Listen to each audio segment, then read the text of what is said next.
All right. Hello, racers. How's it going tonight, guys? We are a little closer to home than we were last week. We're driving Road Atlanta up in Brazelton, Georgia. Track I've been to, unfortunately, way too many times.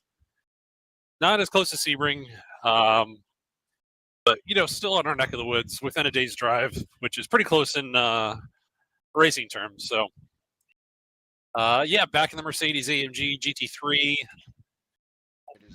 Yeah, at Michelin Raceway, Road Atlanta. So, doing some practice. We did a practice race earlier today. Did not go well at all because prototypes still don't know how to leave up a reasonable amount of room and calculate their passes a little bit better than perhaps they should be.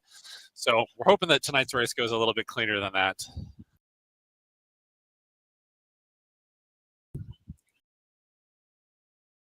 But this is going to be a good one. I actually have not driven Road Atlanta. Well, I say that. I've driven when I ran the symmetric trailer, I had some parade laps that I had the opportunity to drive in my dually at like 40 miles an hour that I got to do. So technically I have driven around Road Atlanta, but not in a race car or anything remotely fast. But I have not driven it in speed. But I've worked it many, many times, coached a lot of drivers, engineered, strategized, done the whole bit from pit lane at this place. So I know it pretty well, and iRacing's model is pretty awesome. It's pretty spot on with just about everything. So this is going to be a good night. We got an awesome setup. Yet again, feels like the Mercedes maybe doesn't have the outright performance. This is perhaps the Porsche or the Ferrari that seem to be really fast. But I am determined to overcome that tonight. So I think with the carnage we saw in the race earlier today, that just finishing will get us towards the pointy end of the field by the checkered flag. So this is going to be a good one. Out in the command center tonight, we've got a different camera angle for you guys. Ooh, a little deep there. Got a different camera angle so we can see everyone's bright smiling faces out there. We are unfortunately out with Garrett tonight. He is under the weather, not here. He might be in the chat though at some point. We've got TJ from More Podiums. Want to say hi, TJ? What's up, everybody? Love hearing that. Crazy to hear it in real time after watching your videos. So TJ is going to be filling Garrett's role tonight with helping me with strategy and spotting, in addition to running our stream. We've got my lovely wife, Daphne, who's going to be running all the stuff on the YouTube side. So if you see the Chicane Club responses, that's her. And then we have a special guest tonight, Mr. Angelo Zara from Anze Suspension will be here, trading headsets with Daphne back and forth. So got a full house tonight.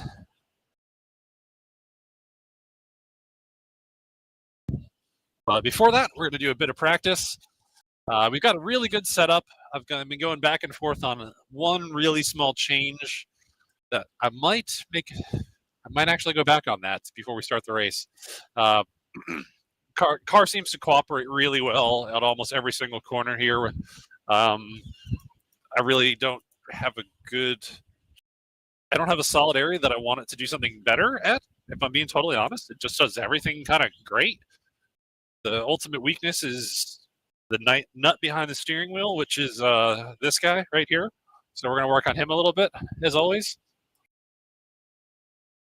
Prototype. Hey, Greg. Hey, Angelo. Angelo here. I heard you mentioned the white dually racing on the... Racing, no. Well, okay. That'd be really entertaining. But no, back when I had my symmetric trailer, there's a 45-foot gooseneck trailer that we had a simulator in, and we go all over the country to do training at race events. In 2019, we were at Petit Le Mans, so the IMSA finale 10-hour race, which I'm sure you've been to many, many times. Yep. Anyways, we were there for that, and then I was there for, I think, a private test another time. I think we were doing LMP3 or Ferrari Challenge testing. Okay. Anyways, we had some private downtime between sessions, and I think we were allowed to take rental cars out. Yep. So, some of the best times were before the USF 2000 race weekend, there was usually a Wednesday or Thursday test day, and 7 a.m. you could take the rental car around. And you're gonna have to ask Andy Lally about the hot Jeep laps in his mom's Jeep. I will have to text him about that. Yeah, lots of fun. We did learn some things, laughing, of course. And yes, I chickened out on the downhill and hit the brakes. That's a pretty usual reaction. I think I remember feeling that at 40 miles an hour in my dually. Yeah, that's about there. it, right? Ooh, and I go wide at turn one. I'm talking to you. It's okay. That's okay. Yeah, no, it's funny. I love hearing tires squealing on rental cars. Yeah. On parade glad laps. you got a chance to drive it. It's definitely unique and yeah, a lot of fun. I mean, you can pretty evidently see the elevation change here in the S's and then in the braking zone of 10 and then coming down the hill in turn 12. I mean, it's pretty obvious. You can see how much the track undulates, but until you go and actually see it in person, it's hard to appreciate how much elevation change there actually is. And that's almost every circuit. I mean, the first time I went out to Laguna Seca and I saw the corkscrew in person, it was like, wow, we can drive down that? That's possible? The car's not going to just fall down the hill? Yeah. So that's one of the things that, and there's nothing wrong with the sim model. It's not like it's done incorrectly. It's just the perception of how much elevation change there actually is well, like we said, in the dually or in the rental car, you end up hitting the brakes at 60 miles an hour and you're like chickening out. Yeah. The fall off is amazing. Yeah. So doing it all right, let's see how fast we're going to do it here. 100 miles an hour, 110, 120. Yeah. Very different. So beautiful. I had the same experience have you ever driven Daytona before or been in a rental car at Daytona? No, sir. So that was kind of the same experience for me. Oh, and I'm going wide at turn one. All right, let's focus on what's in front of us. Let's get some practice laps in. We'll fill in the ad lib later. Okay. Let's put our game face on Nothing But Podium tonight, all right? All right, cool. Thanks, Angel. Appreciate it. All right, be well. Bye. Yep.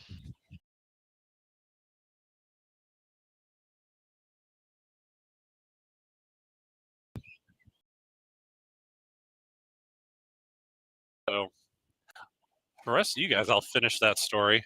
So Daytona, I had not driven Daytona myself. I mean, like we were just talking about, I've done rental car laps once in my dually, and then I rode shotgun in another car at 40 miles an hour at Daytona. But I got to drive it at speed for the first time in November. Garrett and I did that with Shane Lewis. We had a BMW M235i street car with a lot of race prep done to it. We got to drive at speed. I've driven, I don't know, thousands of laps at Daytona in the sim for many, many years, long before we had this place. But I've never driven it in real life. And I've even explained and taught other people how to drive the banking at Daytona, the 33 degrees in turns 1, 2, 3, and 4, and I believe 17 or 18 degrees at the tri-oval start-finish line. There's nothing that's quite like driving and banking at speed until you actually do it. Sim model, you're at an angle in the sim, but it doesn't feel like that. But the compression that you feel and, looking out your passenger side window and seeing the sky, and then looking at your driver's side window and seeing the ground is very, I don't know how to, there's no such thing as experiencing it until you actually do. So it's cool. It's pretty surreal. And as a driver, what you feel, we were, like I said, in a 400 horsepower street car, not in a GT3 car, setting the world on fire. So we were doing, I'd have to check, but something like by the time we left NASCAR turn 4, we were at, 130 or so miles an hour. You have the cornering force that's pushing the car up the hill, up the banking. You have the banking that's pushing you back down the hill that makes you want to fall down. And then you have the centripetal force that's pushing you down into the bottom of the seat.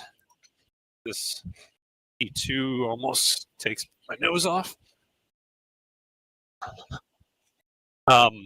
So all of that kind of balances out, and what you end up feeling is this incredible force. It's straight down into your seat, this direction, and a little bit that way, but you're mostly experiencing this part. And believe it or not, in most cars at speed, you could almost let go of the wheel on the banking, and the car will track exactly where you need it to. You're not fighting the wheel one way or the other. Usually. Depends on the car you're in, but generally speaking, we got a wreck up ahead. Generally, that's what you're feeling. Anyways, I'm talking about Daytona, and we're at Road Atlanta tonight. So, got a prototype coming up. Anyways, how are we doing back there, TJ? Hey, we are doing good. So getting set up here, I have taken on the crew chief role, and I believe I figured out how I could get some of the settings set Cool. for I can now see your relative against others. So Awesome. props to Garrett to having all this stuff set up and getting it going. Logged in with my account, just didn't want to have any account issues or anything like that. But yeah, I think that we should be good. I do need you to tell me how much fuel to add. Okay. Do you know that? Yes. Right. So from what we did earlier today, if everything goes to plan, we're going to run a 34-lap race, and we're going to take 36 liters of fuel. And we're going to take left side tires only, which is the second. Oh, I go a bit deep again. Worked out with the car passing. So if you go to the tires page, just make sure that when we do the tire changes, we're only taking left side tires. Okay, and let's run through this again whenever we are in the race session, just so I do not give us all four. And Sure. I can double check on my side, so it's all good. All right. But kind of a learning experience for everyone. TJ's never actually done this crew chief spotting role before, which I think is actually really cool that we get to talk through it tonight. I know he's going to do a really good job for me, so I'm not worried at all. Yep. So if you guys are watching this on the live stream or back, this is, I guess, what it's like to get a real coaching session on how to be a coach from a coach that's a driver. Coachception.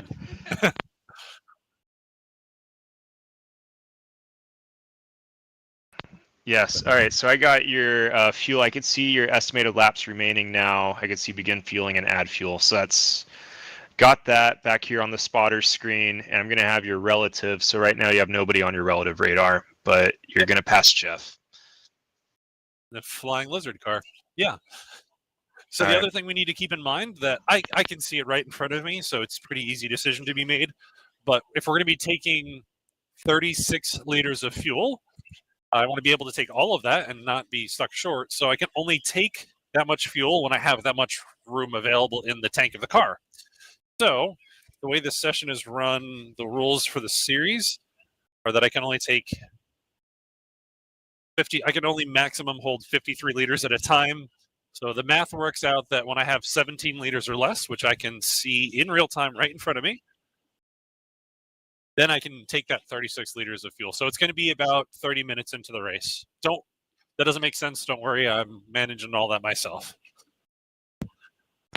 So for pit strategy, do you have something in mind for how you're going to handle that? Yeah. So like I said, I'd like to take the pit stop anytime after I've got 17 liters or less in the car, which I can see in front of me. We're burning about 2.5 liters a lap. So that leaves us a pretty big window towards late in my first stint on when we can do that. What I would really, really like to do, the way I've done this the past several races, I think logically all being equal, I would like to take the stop at a time when as many prototypes as possible are behind me. I lose a lot of time when prototypes are kind of, carving into corners ahead of me and forcing me to lose a couple seconds a lap. So if I see on my marching ants, that's in my upper right-hand screen that you guys can see, if I see a whole field of prototypes coming behind me, that's kind of when I'm going to judge that I want to take that stop. And I'll communicate that to you, TJ. But for the most part, we're going to have everything set from the beginning of the race, unless like our fuel consumption changes or something else changes about what's going on. We'll have all that set early. Do you know how many series in iRacing, or which series in iRacings do you prefer that actually have somebody spotting or manually adjusting these items? Like if you didn't have me, how would you control this? So what I would be, prototype almost took me out. What I would do if I was by myself right now is that I could set it to take the left side tires while I'm sitting on the grid. Wow, that was close. With this menu, this black box right here, I would just need to grab my mouse and use the 2 minutes of grid time to set that ahead of time. If the fuel number is changing, what you can do in iRacing is this new feature. Well, I say new, but I think it's been around for a year or two now. You check the auto fuel box, and then it has some sort of algorithm or calculation that it does. that will automatically give you the amount of fuel that you need. So that would be the way that you do that. The simple math is you look at the lap time that you're doing, you look at your fuel consumption, you look at the race distance, and you figure out how many liters you need to complete the race, and then how many liters of fuel you start the race with. You find out how much you need to add, and then you just I would add a factor of safety in there of at least one extra lap in the event that the race runs long or something changes with what that is, and you should be good. But the auto fuel feature seems to be really reliable. I just, being a strategist and a race engineer, I would rather do my own math than trust it to an unknown equation to do it for me. So I don't know. Does that answer the question? Yeah, click auto fuel and make sure you know what tires you want before the race starts. That's the short answer. Yes, that's the TLDR there. Just stay to the left so this prototype can go by.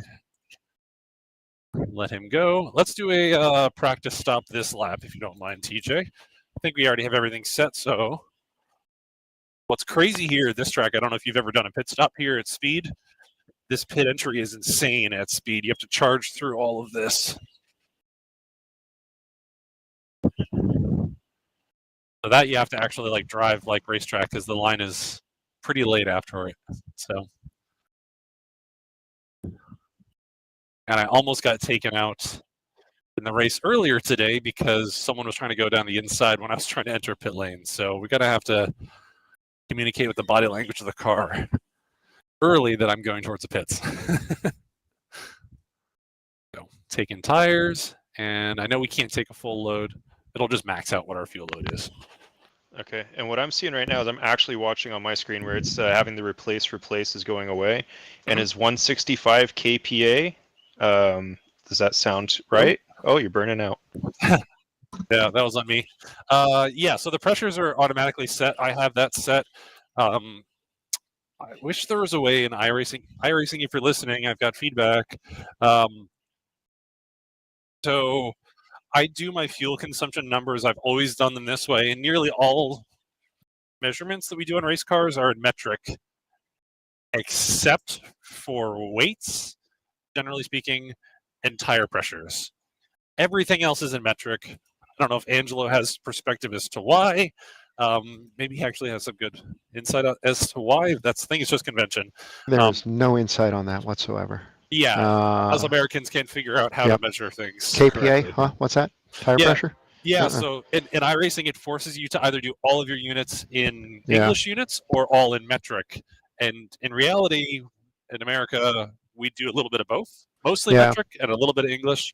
So we dance back and forth all day long. I'll do ride height, toe, millimeters, inches mixed on the car too. Just you convert right back in your head. You know what you got. But tire pressure, have never done it in KPA. Yeah, I don't even know what the numbers are. I think when I was in Germany, we did it all in bar. I know bar's better. 28. Yeah, that one's. I don't mind bar. I kind of know where I am with that compared to PSI. I know that 28 PSI is generally where we want to be on most race car tires. Most. Yep. Rule of thumb, and I know that kind of equates to like 1.85 bar. I think something like that. That's about the only one I know. Love it. Hey, focus in front. Stop with the engineering, all right? I know. I'm trying to keep this entertaining. Entertaining. You're talking about numbers, all right? They're not sexy. Oh, this is an engineer's. This is fun for me talking about numbers. I don't know how not to. You too. Yeah, I got the same problem. Yeah. How's the car? Really good. Okay. Someone give me a time check right now. Yeah, it's 8:21. Okay, so I could move into the official race lobby. Another Mercedes. Let's try to go for a pass. Conservative one, and I'm not going to push this guy off, but you let me have it. Cool. Thank you, fellow AMG driver. That was polite. So the setup-wise, what I was thinking, considering changing, make it a bit more racy. I'll explain what that means and why I use that term. Is I was going to go lower the rear wing angle, or actually reduce the rear wing angle by 1 degree or 1 position, And what that does is that obviously it reduces the rear downforce of the car, but that's not the only way I look at that change. What it really does, and that I experience a lot more, is that, yeah, it reduces the rear downforce, and we're going to have a little bit less rear grip, but what it really does is it changes the center of pressure on the car. So it changes the aerodynamic balance more than I just think about the rear grip. But actually lets the car move around a little bit more at high speed. Doesn't mean I'm necessarily going to slide or get sideways. It just makes it less understeer prone in high speed, which we do have some high speed corners here that we got to talk about. So turn 12 being probably the most prominent one. What going to a rear wing angle also does, if I can get it out of my mouth, is let's go a little bit faster in a straight line, which makes us have a better shot at passing and a better shot at defending people if they get a good run on us, which is really important in a race situation. If I can manage having less rear grip on the car and it's not going to create a situation where I'm going to make a mistake late in the race when the tires are really low. So, Greg, Angelo here. Great words. Great words. Achieving that balance between aero and mechanical grip is always difficult. I always try to break down the track backwards. What do I have at this? What's the most critical corner here? Is it the launch out of the hairpin in the back, or is it, like you said, turn 12 high speed? Mhm. So, what's your opinion on the high speed corners? High speed stuff. Yeah. I find I can get through turn 12 flat. That was the thing I was originally. For the rookies, turn 12 is?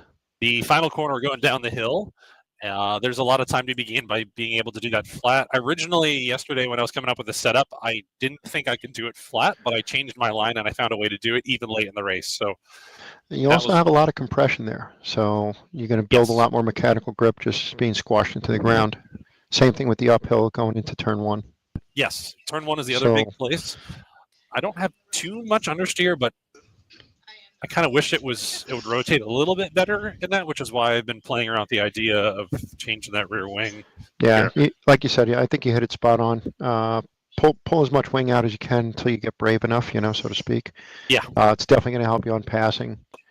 And if you can work on mechanical grip, you've got 2 heavy compression areas.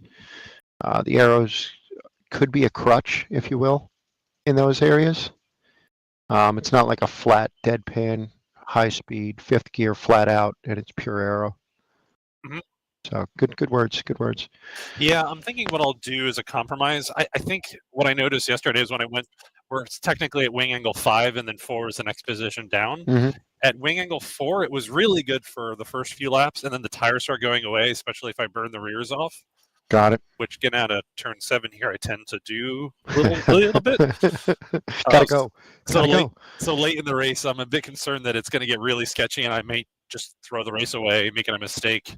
Okay, copy that. A little conservative for, like you said, for qualifying versus race. You're gonna tweak the setup a little bit. Yeah, I think for qualifying, I'm going to run it with that 1 position less, and then for the race, I'll keep it 1 more position conservative. I know it could possibly help me in the straightaways, but I'm just I don't know. As an engineer, I like being conservative and finishing the race. Yeah. And I don't think a wing angle is going to. No. Yeah. Wing angle's not going to do that. No. By 1 degree. If this is the last race of the championship, and I'm a lot better. If I was a much better driver than I am, then maybe I would throw that at the situation. Mm-hmm. But I want to finish the race. I like Yep. I like results. DJ's got the screen up, just FYI. I'm going to bounce you over to him if you guys want to make any changes. Okay. Yeah, I was actually just showing Angelo what we have there for the rear wing, so you can see that diff preload and wing angle. You guys know what that stuff means, bunch of numbers and letters. But one thing I do want to mention is that Michelle is watching from the Coast Guard base in Louisiana and says, super cool process. Oh, cool. Hi, Michelle. How are you? How is Louisiana? Wow, I shouldn't have said that. That was stupid. I hate hearing myself out loud. So, Louisiana, small story. I worked with a driver this week who is racing Trans Am there at NOLA Motorsports Park. I don't know how close that is for you, Michelle. I think it's actually probably far from where you are. So, another Mercedes. Ooh. Well, that wasn't kind. I was about to say that that was really nice, but then he punted me from behind. All good. Easy reset here. All right. I'm going to jump out of this session and move over to our race. What happened here? Did I do something wrong? Someone want to tell me what I did? Oh, yeah. Good question here. Let me see how I can do the replay. Yeah, Garrett's got this stuff figured out really well. All right. I'll show it on this screen for everyone. So he got the run on you and just got you right in the bum. He gave you a butt kicker for free. Oh, I mean, it wasn't intentional, but all right, I'm not going to get upset about that. It's only a practice session, but I went a little deep trying to get past him, and I was offline, so I went a bit wide, and yeah. Okay. All right. No, The replay looks like just you micro overslowed, and he just used you. That's all. But the big thing is he got you on a second hit. So yeah, that's okay. second hit, he could have brake checked a little bit, not lost anything, but go kart move. Pick. Yeah. All right, TJ. So I know this is your first time doing this, so you can exit that session, and I'm going to move to a new session that will be the official race lobby. So stand by. So for anyone watching who's not used to watching this stuff, I was in like a joint open practice session that anyone can go in and participate. There's no points for practice, but you can at least practice with other people in exact conditions to what you'd be racing to. Now I'm moving into the official race lobby, so I will be joining a practice session. But once the time expires on it, precisely at 8:45, it will basically go through and look at all the perhaps 200 names that are in the list. It'll order them based on their performance level, their iRating, and then it will split them into, I think, about 50 driver groups from highest to lowest rating. So we'll be automatically ranked against similar drivers. So that's just the only thing that's going on right now, is that I'm just moving to the official race session, so we can actually go racing. So TJ, on your end, you should now see that I'm joining this session, and you should be able to join. Yeah, just says you're in a practice series. I'm waiting for it to catch up. Okay.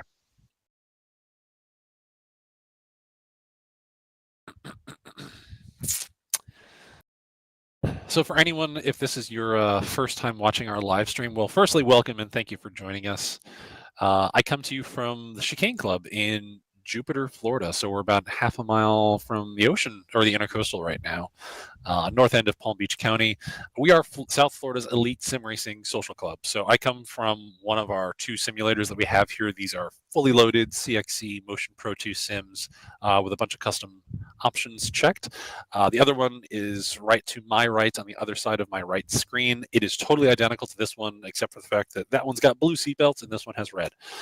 They are linked together, so we can do local, private, offline races together where someone can drive in that one, someone can drive here, and then you can see each other in real time. And then on the outside, where my group is behind me, they're at the command center. And then we have a lounge area where we can do all sorts of, you can see the racing going on in here. You can watch a Formula One race, hang out, you name it, we can make it happen. I'll go into a little bit more detail on why this simulator is special. It is super overkill for doing iRacing. It is a very expensive, it's about $100,000 sim. It is vastly overkill for what we're doing here in iRacing. It's definitely a performance advantage. Not spending this much money is not necessary, but we use it as a commercial grade driving tool and driver development tool here. So anyways, I'll go into more of that once I get started here. Let me load my qualifying setup. So TJ, you see my session now? Yeah, I'm trying to join into it over here. We got a slight delay over there. We're not as fast as you, but we're trying to be. All right, just making sure you're all good. All right, so make sure this didn't overwrite for some reason. But if you don't mind, since you and Angela were talking through so much of your setups here for qualifying an actual race, what's some of the things that you've changed around for this one? Yeah, so like we were just talking about, the difference between my race setup and my qualifying setup, first thing is going to be fuel load. We don't want to carry around any more weight than necessary. I know a fuel load sounds like, oh, that doesn't weigh very much.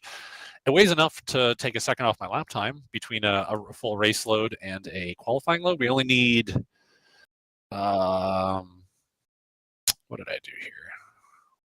this. So I only need enough fuel for 3 laps, which in this case is going to be, we're going to go with 9 liters, which is about 2.4 gallons. That works out to about 15 pounds, back of the hand math really quick. Whereas normally for the race, I'd be taking a whole half tank of fuel, which is about 15 gallons. So I don't know. What's the math on that, Angelo? I don't know. 150, no, 90 pounds? 100 pounds? I don't know. Quick Sorry, math. Daphne had me laughing. Sorry. That's okay. Engineering went off. Something about the dog. I don't know. It was pretty good though back here. Engineering can wait. We're working on Bo's legs right now. Oh, okay. Yeah, balance and setup's really off. Bo's the dog, by the way, folks. So we're working on Bo. He's the most important one in the building right now.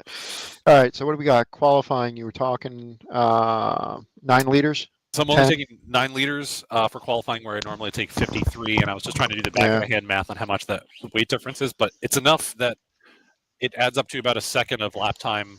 So we're not going to carry it around. The other change that we made for our qualifying setup compared to the race setup was that, like we were just talking about, I removed 1 click of rear wing, so it's going to have a little bit less downforce, be a little bit happier. Car off on the left. Yep, thank you. What an engineer would call happier means it's a bit more lively. It'll move around a little bit more, and it'll be a little bit faster in a straight line for us. As much as it's less downforce, it actually, the change in the balance of downforce makes the car a little bit faster in the corners. So it is a positive change. It's just harder to drive and manage, but nothing I can't handle for 2 laps in qualifying. Other than that, I might run let this prototype go. I might run a slightly more aggressive traction control and anti-lock brake setting. I have 12 adjustments for anti-lock brakes and traction control. So I'll go 1 step higher on both of them, which just means that they're going to intervene a little bit later, and I can get a little bit more. 1 step higher. Give us a relative number. Where you at? So, for example, I'm at position 10 for both ABS and traction control. I would go to 11, and that just means less intervention. So for those of you watching, traction control is a computer that basically helps prevent the rear wheels from slipping when I use throttle and apply power. And anti-lock brakes kind of does the opposite when I'm on the brakes. It prevents the wheels from slipping when I'm really hard on the brake pedal. On a street car, it's what would help you stop in the rain or the snow, or a really aggressive stopping maneuver, like in hopefully not a car accident, but something like that. But in a race car, we actually rely on those aids to help us go fast. And hence, being able to adjust them is a huge tool. Yeah, copy that. Definitely interesting on that qualifying versus race. Again, conservative, you and I, versus the full send. Did you notice anything handling-wise in the car that we can improve for the race? Right now, no, this thing feels awesome. The nut behind the wheel needs to get tighter. I don't know if that's a phrase you've ever used, Angelo. Oh, but hell yeah. No, definitely good. We're always looking for low-hanging fruit anytime we come to a track, even if we're not on pace. If, we can bend the car or help the car out and the driver out, usually the combination can go a little bit faster or we can progress. That's why I asked kind of that big blind open question. Is there anything you don't like? Hey, I can't get through turn 1. It scares the crap out of me. Yeah, if you could give me more horsepower and more grip all around, that would be awesome. No, honestly, I know the engineer in me hates the driver in me saying that the car just feels good, because the engineer is like, well, there's got to be something I can do to make it faster. But the driver in me is not good enough to, I don't want to say not good enough. Everything feels really good about the car. I don't know if there's one spot that would be better. If I really had to do something, I would want better. I always want better traction. Better traction out of especially turn 7, which is not this. This is turn 6. But turn 7 is this tight 90-degree right here. I'm always finding a little bit of wheel spin there. If I can get out of there a little bit more positively, that would help. But I know that doing that's going to change some of the other behavior on the car. I don't know. What are your thoughts, Angelo? 100%. I start bending the camber towards that corner, so basically, in a sense, NASCAR, instead of going left, we're going right. So I'll start looking at the two rear camber angles, see if I can help coax that. If I need to play around with toe, I'll try to play around with that a little bit too. Mhm. Again, it's such a big track, but we are going so clockwise. So Yes. it's going to help overall around the whole arena, as we say. I also, because this track is so clockwise, I might put a little bit of pitch in the chassis. I might drop it a millimeter on the right-hand side. Okay. Just a little bit of things, and it's just millimeter here, millimeter there, thousandth there. But it's a trend line that we're trying to creep up on, and Greg and I are conservative, so we're not just going to shoot the moon and dump 6 degrees of camber in the left rear. Yeah. Well, you know what we should do sometime as another spin-off video, not in front of one of these races like this, because I'm the engineer in me thinks it's a little not too late, and I hate saying no to things, but it's too late to be making changes ahead of our race because I really want time to get. Oh, and I'm running out of fuel, which was expected. I'm going to go back to pit lane. No, what I was saying is that we should you and I should get together and really work through a setup. I've never experimented with an asymmetrical setup anywhere. I know that it works and we do it in real race cars, but I have yet to find a track that helps at. But Road Atlanta is definitely one of those tracks, just like Road Atlanta, Lime Rock, obviously, and Lime Bull Rock. Ring. Yeah. Big thing though is every corner is unique in itself, and you just start breaking down everything. You can have 4 different shock settings on a car. Yeah. Due to speed, relative, grip, everything else, what you're trying to look at. And there's some times where we look at the post-race setup, a set down, and we go, holy shit, it's all over the place. But it's the fast way around, and really what we're doing is getting into that refinement. Nice. Yeah, that's me abusing cold tires. No, it's okay. No, I totally get that. So one of the things that I think is a little different from what we do in real life is curb usage that I found that I can get away with using here a little bit more than what we do in real life. Yeah, it's going to be really hard to model curbing. A lot of times I'll head out to a corner and watch this car bounce over the curbs and try to look if there's anything that can be done to calm it down or mitigate it. But you're talking a unique such a scenario. Definitely difficult. Yeah, well, one of the things that we deal with in real life that iRacing, I'm actually going to say, fortunately, does not include is like damage to the tire or like suspension damage. Here, I'll show you how much curb I use in turn 5, or you've probably seen already. I use a lot of curb on exit in turn 5, probably a lot more than I would feel comfortable encouraging a driver to use in a, Petit Le Mans 10-hour race, just for great place to watch turn 5 on the hill. Yeah. Because when you do lose it, you go over the curbing, you end up planking the whole car. You're jumping up and down. It's pretty disgusting. Yeah, watch how much curb I use here when I'm fast. I go 4 wheels over top of that and send it off. You can do that in real life, but I wouldn't do it for 10 hours. At some point, you're going to damage a tire, physically damage the structure of the tire, or you're going to bottom the car out so many times that eventually something's going to give on the real car. So in a short race, if you really are okay pounding your car that hard, yeah, let's do it. Endurance race, we would call that mechanical sympathy. As an engineer, I feel like that's ingrained in me, that I sympathize with the machine that we're using. That fortunately some drivers don't have, because they need to not think that way. Your brother Mike is here, by the way, and says good Mike. evening and good luck on the race. Hey Mike, thank you for watching. I know you have a very early schedule, so this is a late one for you, but thanks for tuning in. And I hope Hayden gets to watch sometime. Hey, buddy.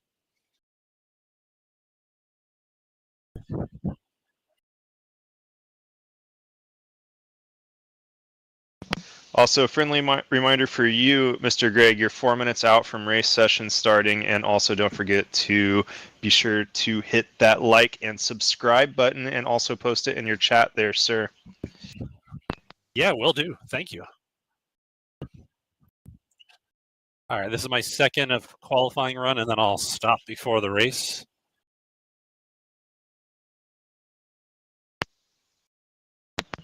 I do think it was really awesome last week that we had that gentleman that had joined us after the race session to have a little chat with us in the session for afterwards. Yeah, that was really cool. Also, Rocco is letting you know that in turn 10A and B, you could use all of it, which I assume is the curbing, on the sim. Yeah. And you also got another one from Hello from Poconos, Greg. Oh, is that Jim from Pocono Sports Car? I think it is. I presume that is. It's who that is. But yeah, thanks, Hey, Rocco. Greg, does Jim know how to use a computer? What's that? Does Jim know how to use a computer? You're gonna have to ask him. I will. So I think you saw our Instagram post. Jim was here over the weekend. He went up to Yeah, I saw that post with him in the sim rig. That was awesome. Yeah, he was here. We drove I think I'm gonna run out of fuel. I'm gonna pull off the track and we'll go to pit lane. Yeah, I told the story of kind of my history with Jim this past weekend, or our stream last week. But yeah, essentially, I worked it with him. He runs an independent Ferrari shop. He's an ex-Ferrari master mechanic, and he kind of gave me my start in Ferrari stuff. So he was in town picking up his trailer to go up to Daytona for an event. What was this? I think. Here we go. Picking up his trailer, and he came by and saw our place for the first time. So he's based up in the Poconos, but keeps his trailer down here during the winter months. And obviously, most of the racing in the winter months is Daytona, Sebring, Homestead stuff down here. So it makes sense to keep his all stuff here. So, yeah. So, anyways, in the sim, we drove the 355 challenge at Watkins Glen, and then at Daytona, which was cool because he was going to go take care of a 355 challenge at Daytona. So I thought it'd be cool to let him try that. He did really well. He had seen the symmetric trailer once, but it was his first time here, so that was really cool. But let's see, what time is it? We got inside 2 minutes to the race lobby opening up, so I can't do anything with that here otherwise. It looks like it's Aaron from the Poconos, and I apologize if I'm mispronouncing the name. No, I know who that is. That's yeah, Aaron. How's it going, dude? You were a photographer with us for a long time, so I haven't seen you in a while. But yeah, thanks for tuning in. So for anyone who's joined us since we started, we're at Road Atlanta tonight. Track up about 45 minutes north of the city of Atlanta in Brazelton, Georgia. Host to the IMSA Petite Le Mans. So it's the 10-hour finale race at the end of the IMSA season. With it being the last race of the season, it usually means there's a lot of chaos and carnage because the championships points are all on the line. Teams are really going for it there. I've called strategy and engineered there a bunch of times. I think most recently I was there with a team in 2018 with a Mercedes GT3 car with P1 Motorsports. I think we had some awesome drivers with us that weekend. I think we had Maxi Book, who's a factory platinum Mercedes driver, Felipe Fraga, who's since gone on to do some wild things in Mercedes. He races in, I think, in DTM now. And then we had the gentleman driver, JC Perez, with us. But yeah, that was really fun. I think we finished 7th on the lead lap, which for our team was a really big win for us to just finish on the lead lap after 7 hours. So, all right, anyways, going to the race lobby. So I think, TJ, I think this should automatically move over for you. I'm not sure if you have to do anything for back there. I don't know what I need to do here, so I'm going to click the button and see if it happens. I think you click the race button also. All right. So for anybody who's watching this stream, my first time spotting, and if anything goes horribly wrong, blame it on the spotter. I'm still the one turning the wheel and pushing the pedal, so it's still on me. So Crashing the car versus crashing the computer is completely different. You are talking to a computer engineer, so I would beg to differ.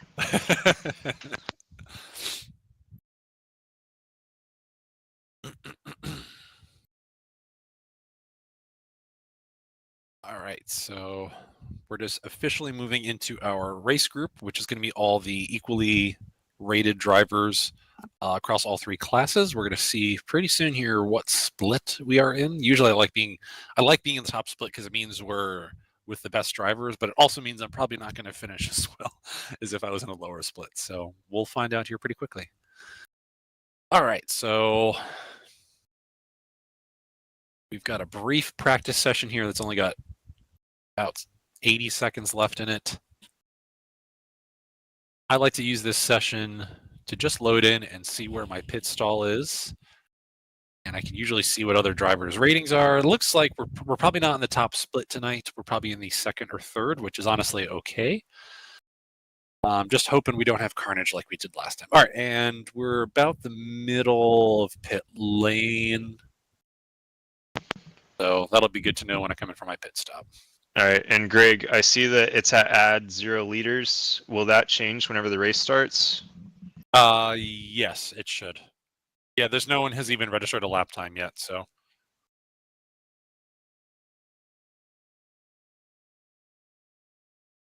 All right, dropped our YouTube feed into the text chat on iRacing, so maybe we'll get some people to tune in.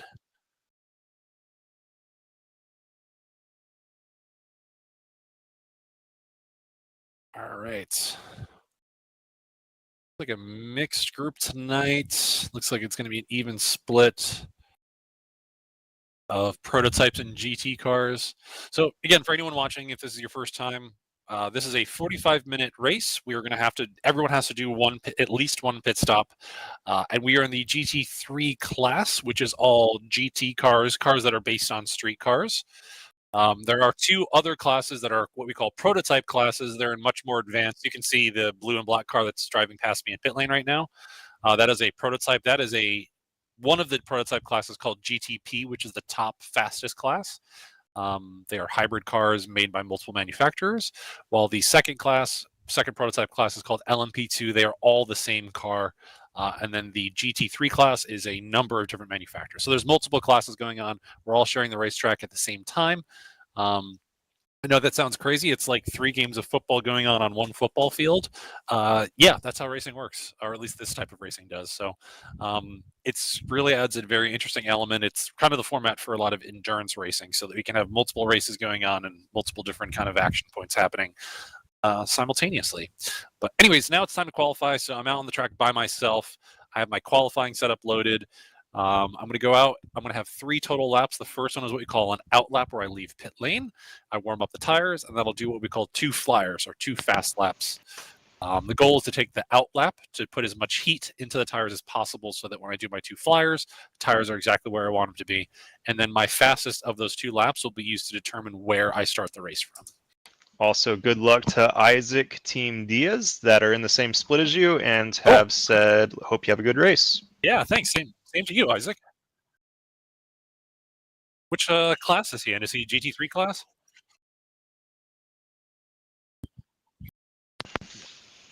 Give me a few. Do Okay. your qualifying, and I will find this gentleman. I'm just curious. Yeah, I got him. He's a GT3 out of Texas. Cool, very nice. Hook 'em horns.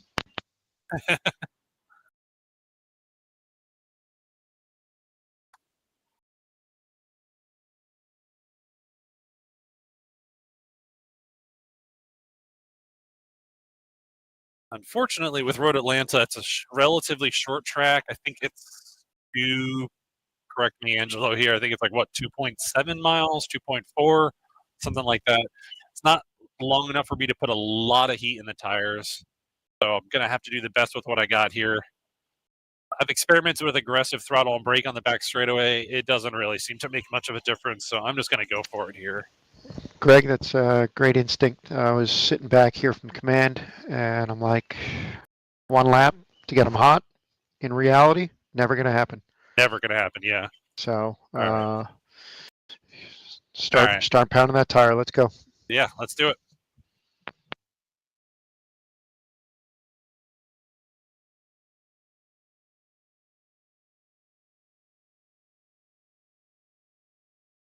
Like to do this first one a little conservative, especially since we don't have all the heat in the tire that we need. Bank a good lap.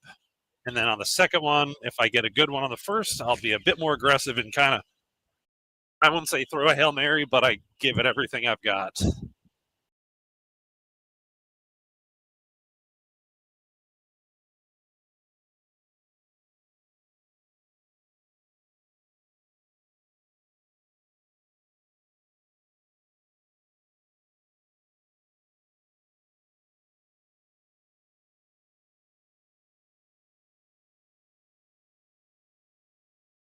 All right.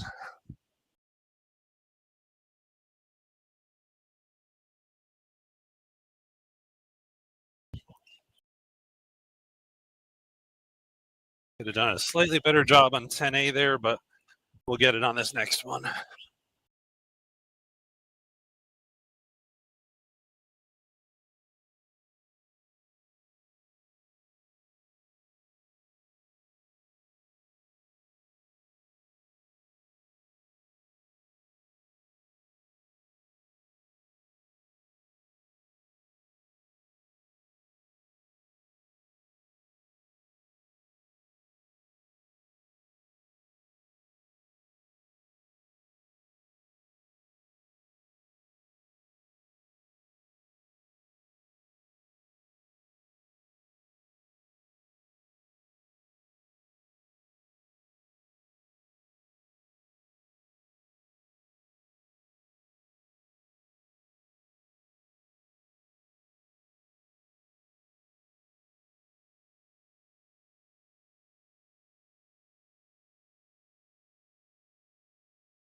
A little conservative there.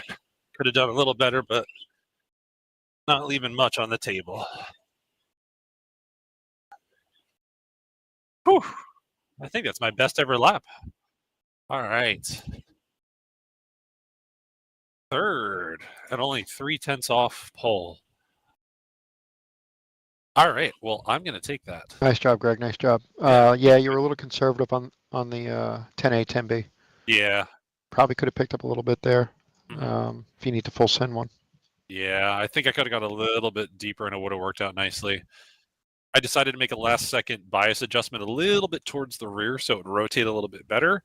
And I don't know if I counted for that correctly. So that's okay. That was really good. I think I only may have left 0.2, 0.3 there at 10A and B on that one. Ooh, brake bias. We can have a long discussion about that. You know how many cars I fixed with brake bias? Yes. Good Yes. job. Yeah, thank you. That was good. How many liters again? 36. 36. All right. It may reset that when we move to the official race session because we're still in qualifying now. But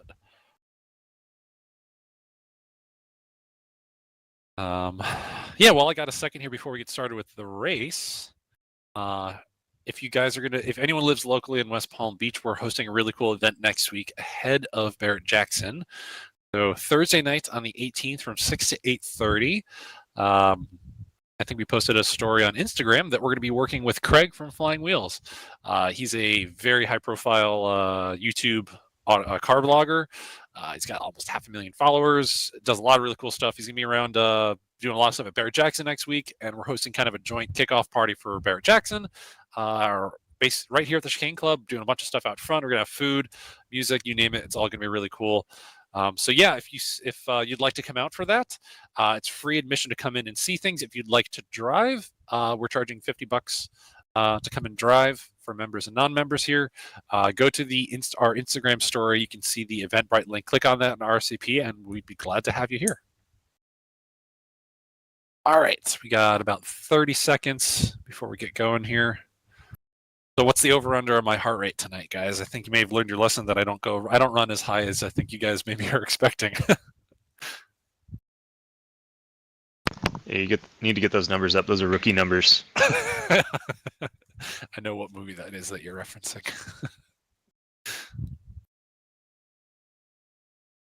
So yeah, this is going to be a good one. Let's see where we are. So we still held on to third, which I'm really happy to see. Only about 3.5 off of pole, which is nice. Got a big field of GT3s behind us. Going to just try to survive. I'm really concerned, TJ. The biggest thing for me is going to be seeing and watching the prototypes in the S's. Everything else is a bit more straightforward, but in the S's, I'm a little afraid after today's race earlier today. So, all right. So if you can go ahead and set it up, so I take 36 liters of fuel. Okay, so it's okay. I could do 36 now before race start. It doesn't modify anything? No, you're not changing anything with what I presently have on the car. You're good. All right, 36 it is. And left side tires only, so uncheck the right side. Understood. And what prototypes are the yellow? The yellow are the GTPs. I don't know where you're looking. Oh, okay. I think what class is ahead of you? The one directly ahead of me is LMP2, which I believe is blue on your monitor, and then the yellow is the GTPs. That is correct. Okay, cool. That's what Race Lab is showing me, and I think it lines up with what iRacing does.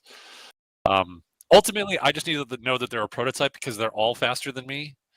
But it does help a little bit to know the GTPs because they have a way more horsepower, so they're passing much faster on the straights, where the P2s are a little bit slower. But ultimately, just to say that a prototype is coming. So we're going to work through this. The big thing, TJ, is let me know when there's like one prototype, or if there's two that are racing each other, or five. Just let me know how many are coming so that when I see one, I know to expect another, or three more, or however many more. That's really the big thing. All right, I will try my best. I've got big shoes to fill, but I will try. Okay. I got you. That's all good.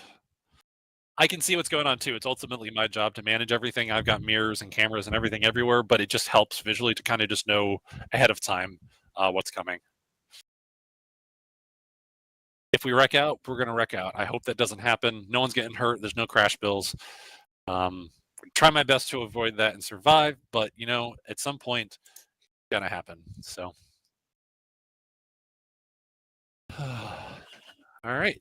GT3 field is rolling off. We're going to do one pace lap.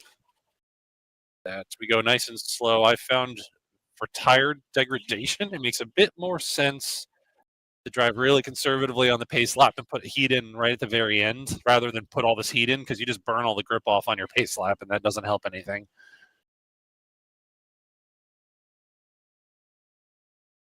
Greg, does start play a big part of strategy of a race? Say that part again? Does the start play a big part of strategy? Yes, mostly only in the negative direction. I mean, you definitely want to capitalize on opportunities. With this being a 45-minute race, it doesn't hurt to make up a position. For me, I want to survive the first, I don't know, let's call it the first lap.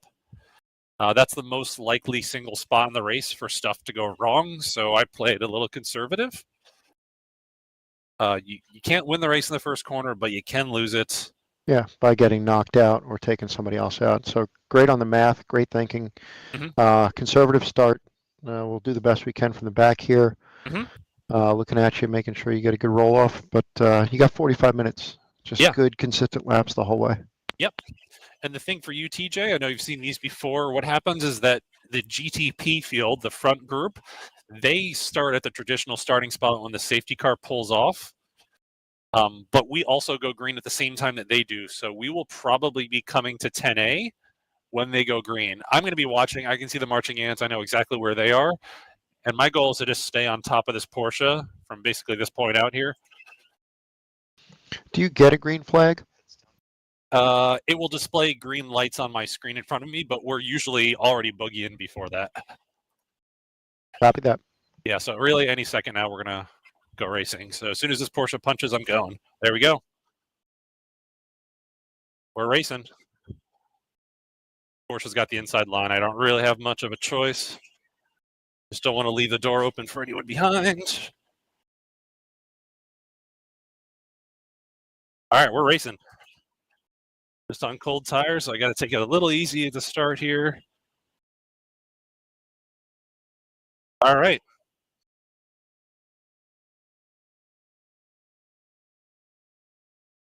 Oh, those tires are cold. Yes.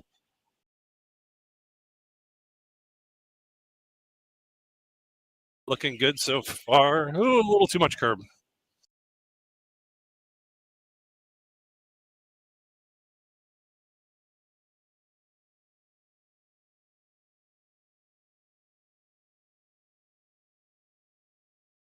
Got a nice gap to the cars behind. I can just focus forward.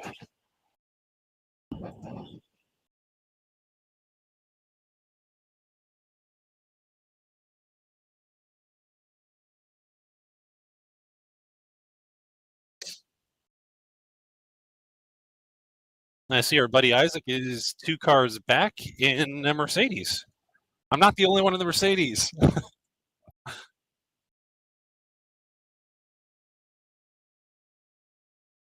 All right. Take a little conservative on the brakes the first time since temps aren't up.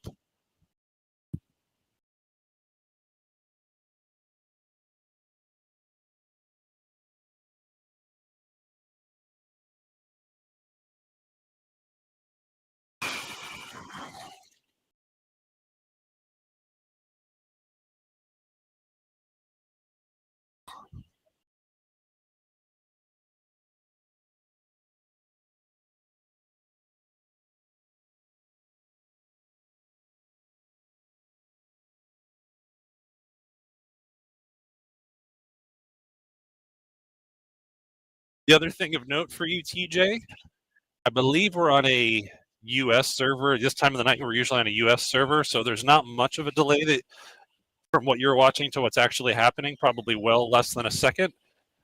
But just know that your information is probably half a second to a second behind what I'm seeing. I know it doesn't sound like much, but when you say a car is going inside or outside, just know that it's probably happening a little bit ahead for me than it is for you. Understood. Also, another thing is our ping is 66, so it's looking good. Copy. When we do these daytime races here in the US, we're usually racing a bunch of Europeans on a European server, so that's usually closer to a second and a half behind when we're spotting. Whew. They're fighting in front. Clean laps. Yeah. Clean laps. Yeah. I'm going to use that as an opportunity to catch some.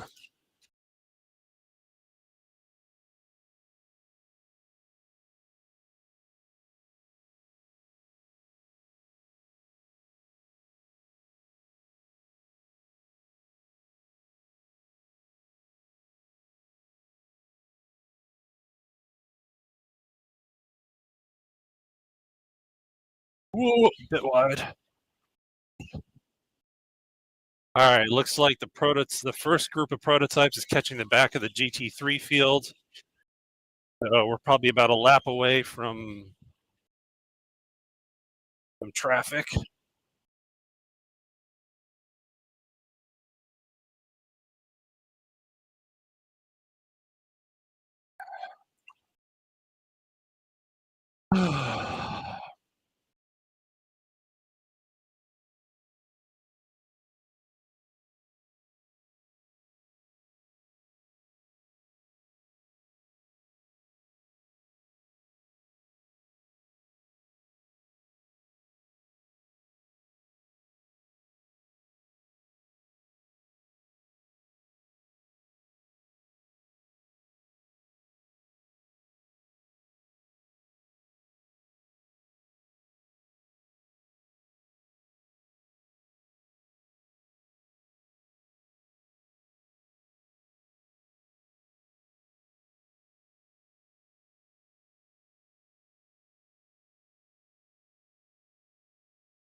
Whew. All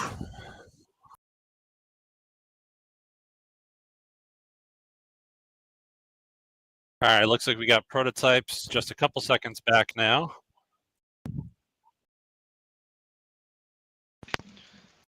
Okay, it's good that you have eyes on it because I don't see it on my screen yet. That's okay. Just keep pushing. Yep. Unfortunately, they're probably going to catch us in the S's, but that's unavoidable at this point.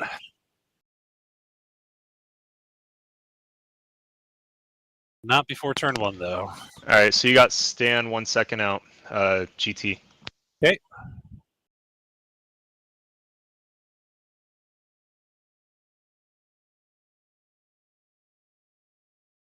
This right here, this area is where this gets super dicey because the track keeps going back and forth. GTP 1.5 seconds out. Cool, thank you. All right, now we're in a safe spot for all this to happen.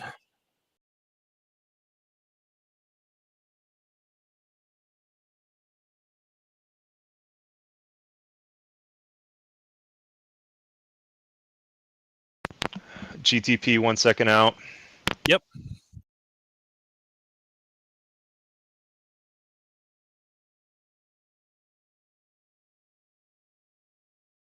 You're doing great so far, TJ. Keep it up. You got 2 coming, 1 second behind. Yep. 3.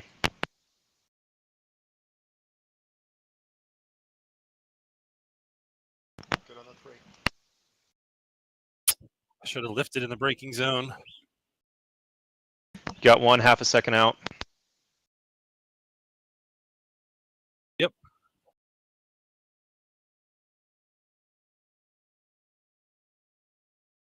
Another 1 second out. Yep.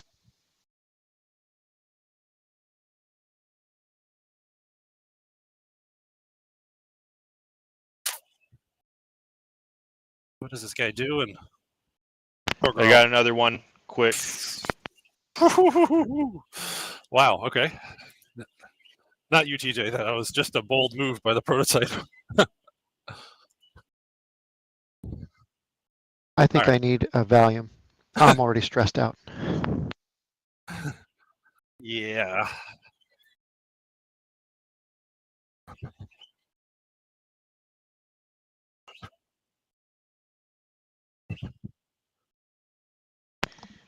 All right, you got 1 second out. Yep. It looks like we've got 1 more coming. That's yeah. Correct. And then a little break before the P2s. That was timed correctly. All right. Not bad for the first round of them. Doing great. Good job. And Kyle's consistently been half a second behind. Okay.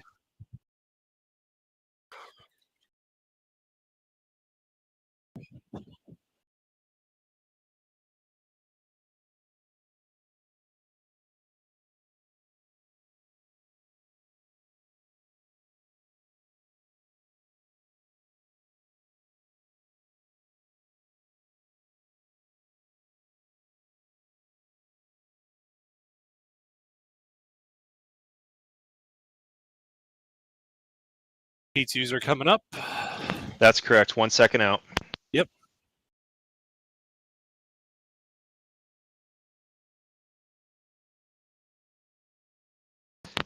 After the P2, you also got a different prototype 1 second out. Copy. All right, he's coming up. Yep.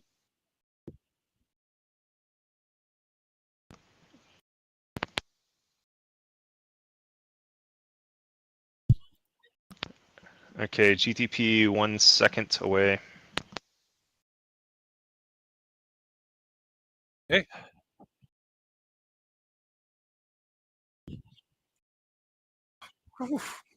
That was sideways.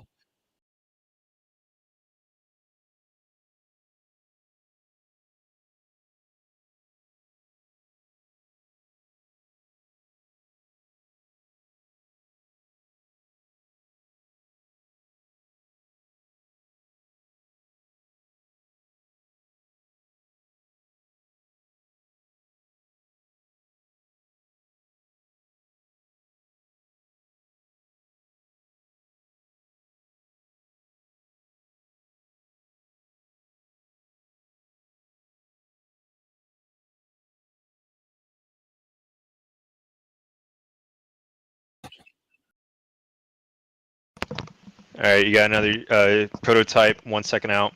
Okay. Obviously, you know Kyle's on you. Yep. Oh, I see him. Fortunately, he's a nice solid color, so it's easy for me to see him in my peripheral up top. Yep, and 2 prototypes.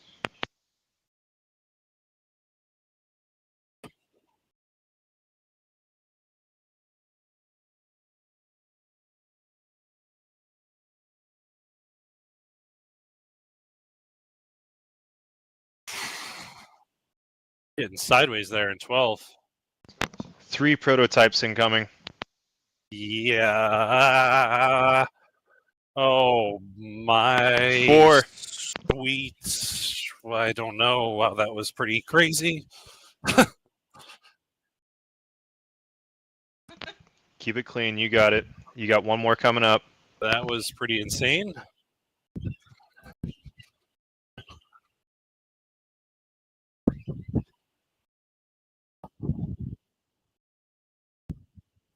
All right, 2 prototypes within 1 second.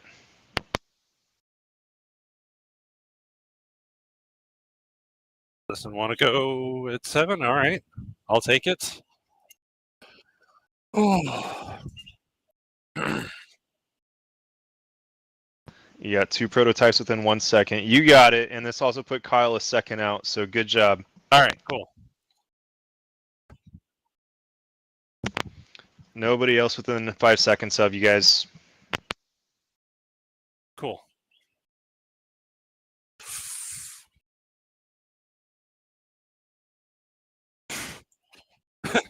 Why is it at Angelo? Why is it at 10 A and B? I've seen so many cars when they go sideways that they both go in pairs, even though they don't make contact with each other. I feel like I've seen that happen in real life. Physics. Physics, yeah. Without even making contact, they both turn sideways at the same time. And you got one within 1 second. You see him. He's on you. Yep. Thank you. Almost hit him because he wasn't going fast enough. Yeah, and Drew's within 1 second. Okay.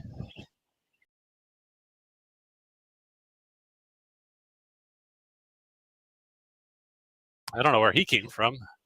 He's fast. I think you guys did a favor and plowed out some of the traffic and prototype behind. Okay. All right. I think. Oh, I see. I see. Another prototype. One more prototype.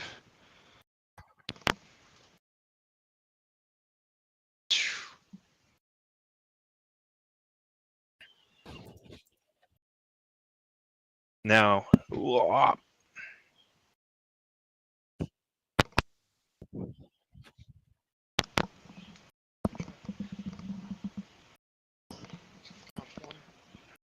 can't see like half this. Right, yeah. Greg, TJ's doing a great job managing, looking at 6 cars. Okay, I he know is this isn't on easy. it like white on rice. Let me tell you. Oh, I know. He's doing the best he can. I'm sorry for you guys. I can only imagine how tense you feel back there because Right. I do too. This is what I experienced earlier today. Is like this is the worst multi-class action I think I've ever seen anywhere. I don't know. And this is a place they actually do this. You got one within 1 second. I don't know how this actually works.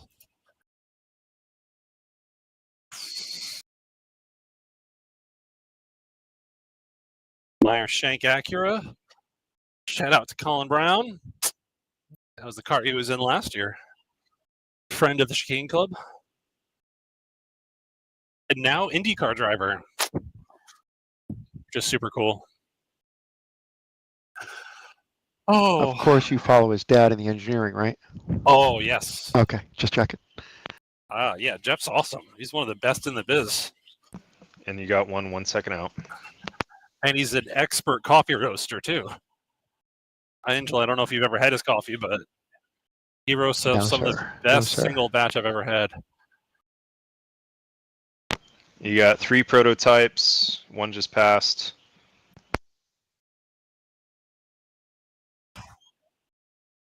You got the lines approaching. Yep.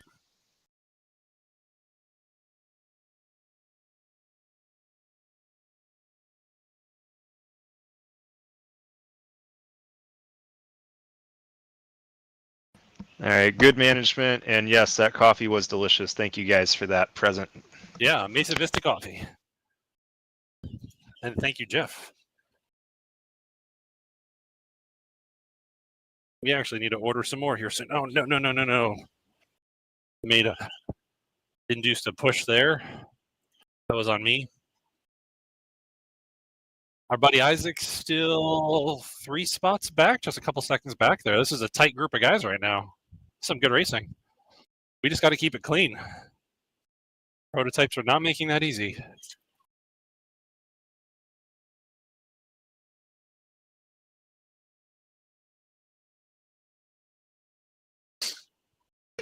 1 second out.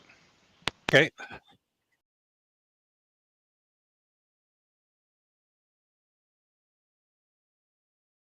They're not going to be close enough by one. There we go.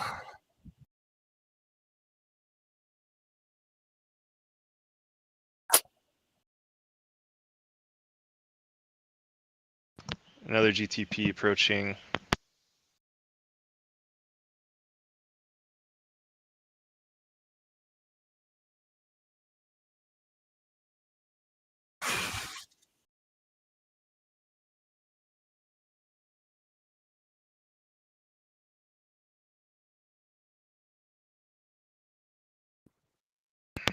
Another prototype, 1.5. Okay. All right, we're about one lap away from being able to take fuel. So Roger. I moved it to 36. I think that'll be good. I think we're going to take it next lap also, in my opinion, because it looks like the P2 field will be all over top of us by then, based on the marching ants in front of me. So I'd rather avoid them coming through. It's good that you could see that because I can't. So good job. All good.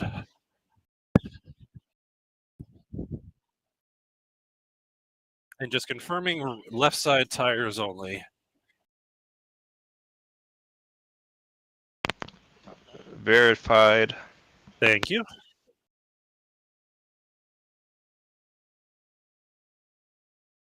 I think that'll be interesting to see was the overcut helps us here if we can manage to stay in front of Kyle here behind us. It's like you could hear us back here. Just it's okay. You got it. Let's let strategy win. Yeah. All right. So confirming box this lap. Box.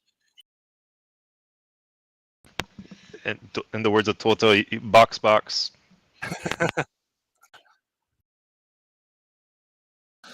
All right.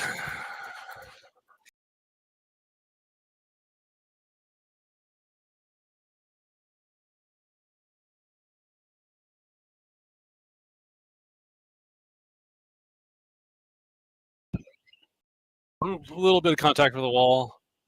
0x, so I think we're okay.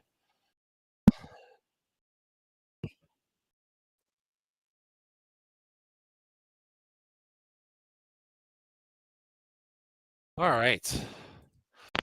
You got it. You got it. Mm-hmm.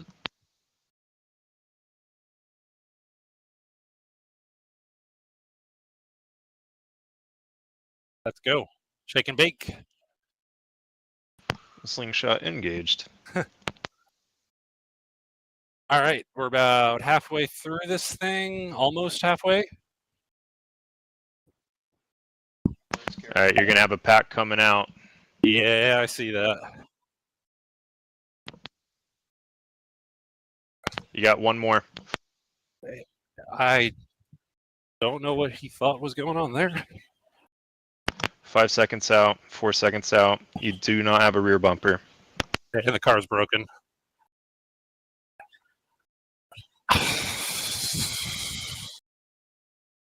Awesome. Well, and I have a black flag, which means I have to come in for repair.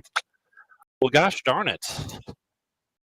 Well, so much for this race. Yeah, I'm going to have to come in to fix that.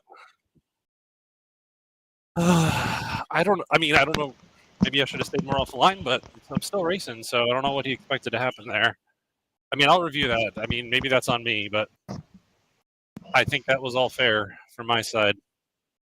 It looks like he got away with it clean, and I have to suffer the consequences.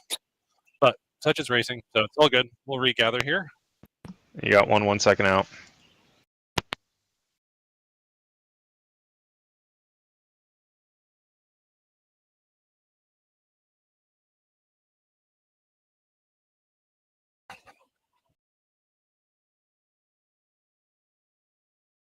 Probably going to cost, I don't know how much time, probably 6-7 minutes.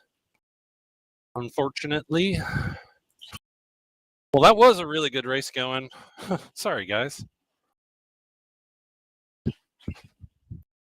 7 minutes.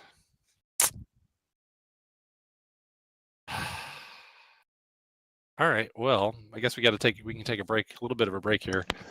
You want to review what happened there? Yeah, I think so. Let's see what happened. All right, so let's back this up.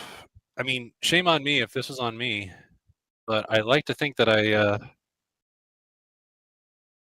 did all right with this. Oh, this is off by a lap.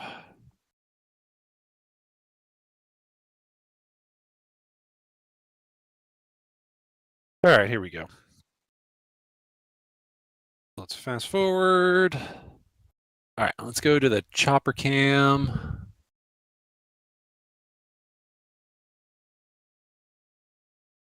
I don't know. I see a Keith Harrelson who said sorry in the chat. I don't know if that was him that did that. We'll see here.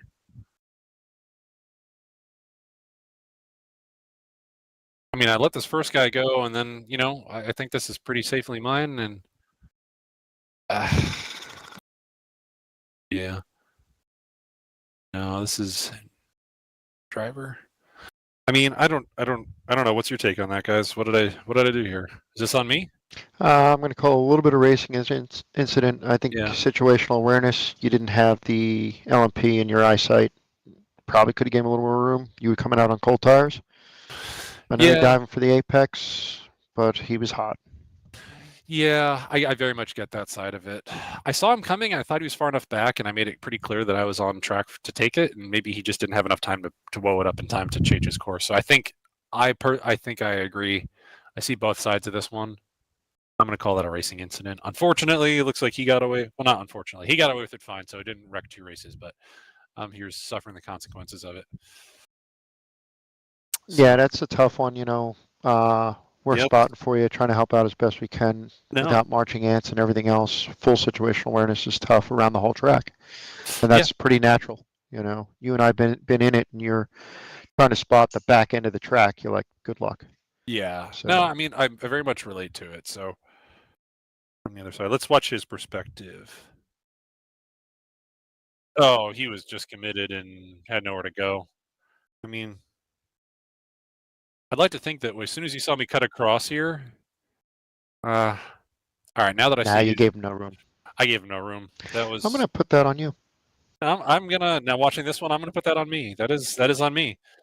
The rate of closing speed from his side, I very much get he had very little time to react to that. He's probably screaming at me somewhere right now, and I am so sorry. You know. You want to throw up a sorry in the chat? Yeah. Also, I can't see how much time we have left in the pits, so I'm on you for that one. I think we're still pretty safe here. I have it counting down. We've still got 4 minutes.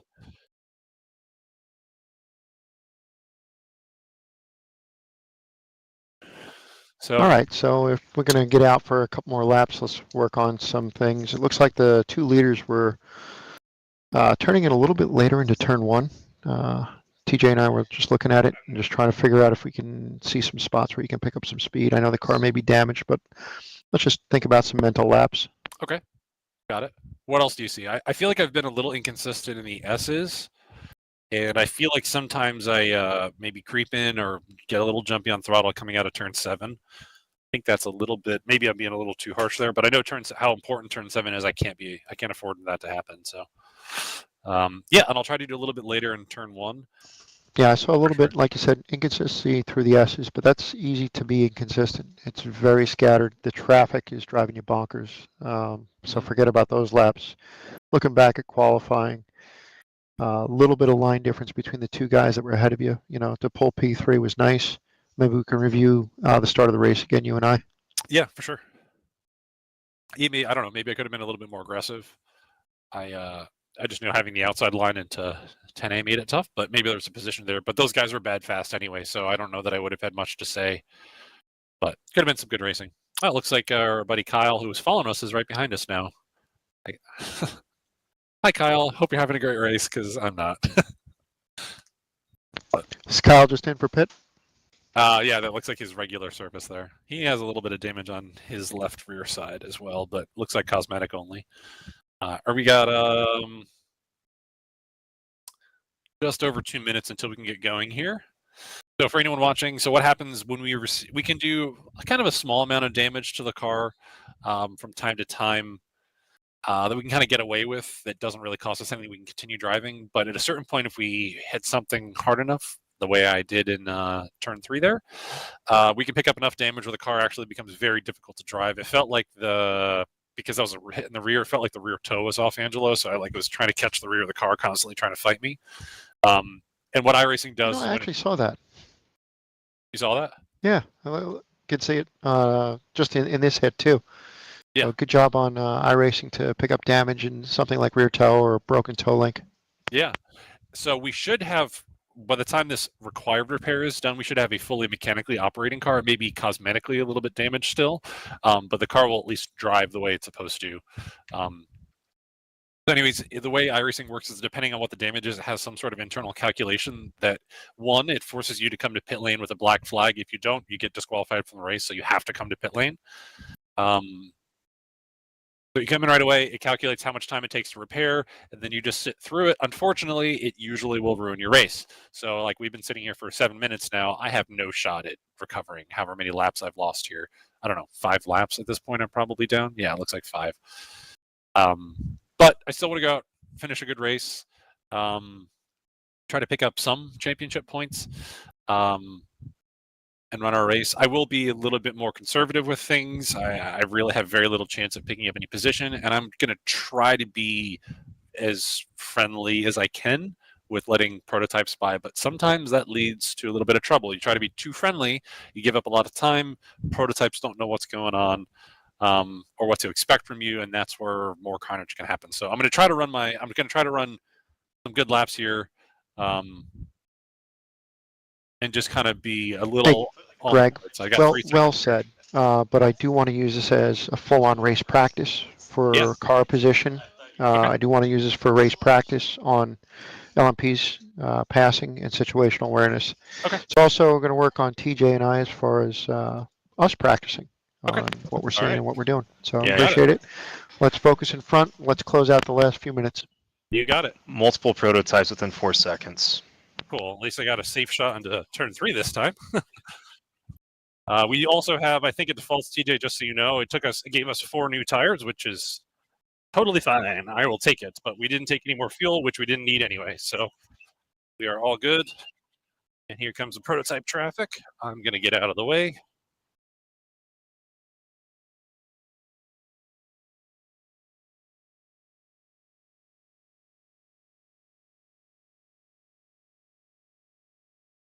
Got 4 cold tires to bring up the temperature. You got 1 in 1 second. Yep. And it looks like we actually have a car in our class on the same lap as us, about 6 seconds back. So we may have someone to race here, but they're behind us right now. And you got 2-3 seconds behind you. Got it.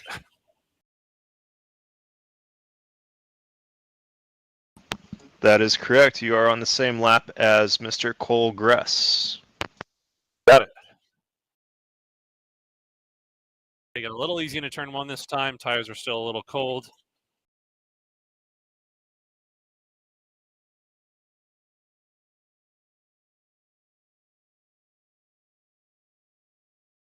Too much curb.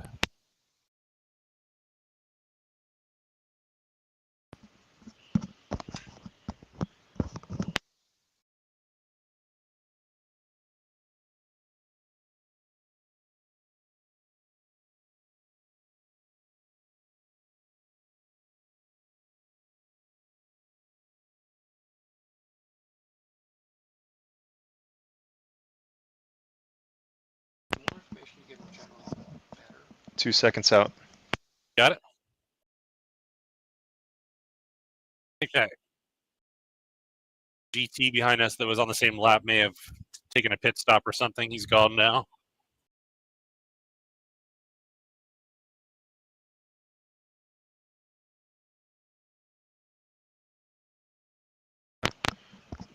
Doesn't look like anybody's behind.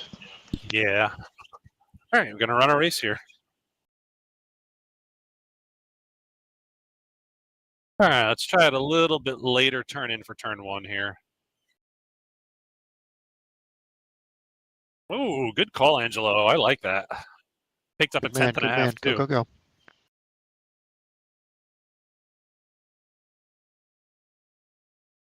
Left a little bit of time at turn 3.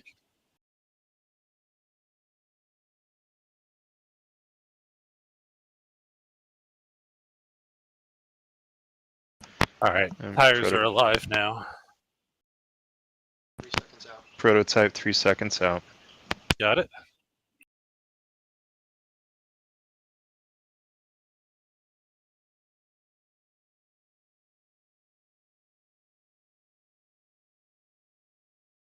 Could have done a little better at 7.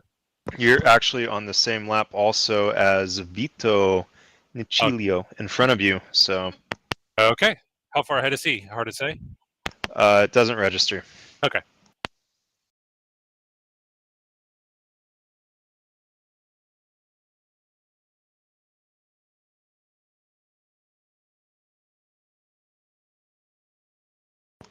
Prototype 3 seconds out. Angelo is suspecting by turn 1. Okay.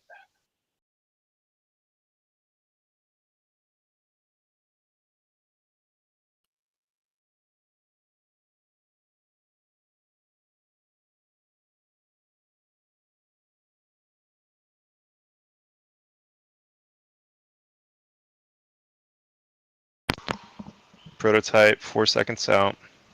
Okay.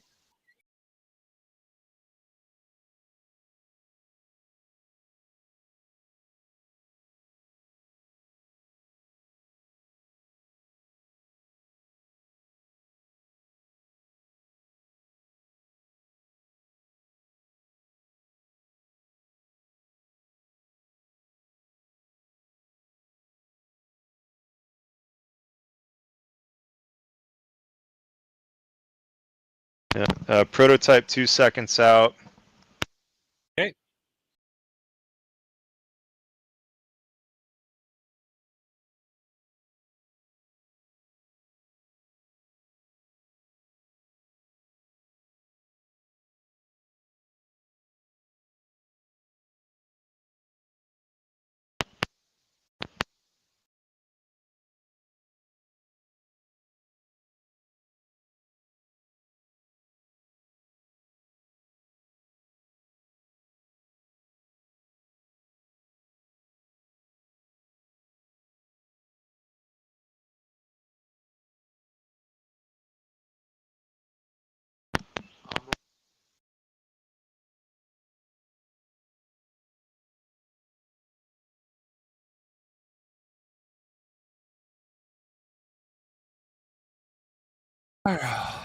Got a little bit of breathing room here for a couple seconds.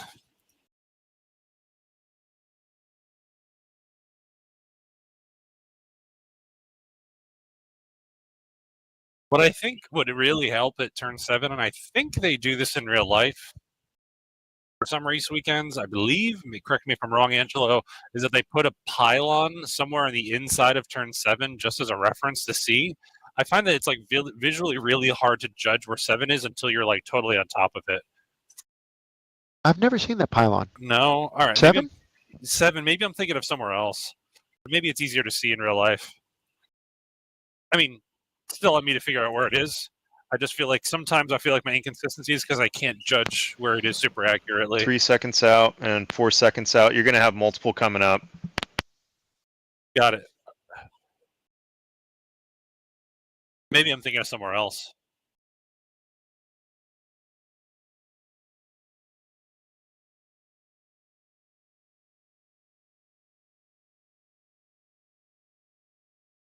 One second out and 2 seconds out. You got multiple coming up.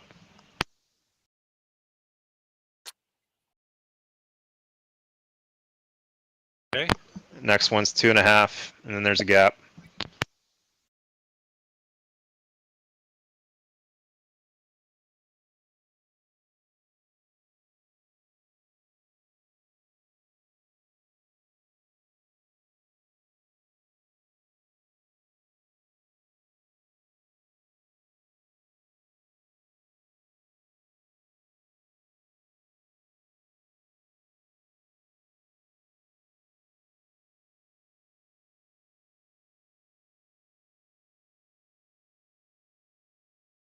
All right, you got 1.5 seconds out. Okay.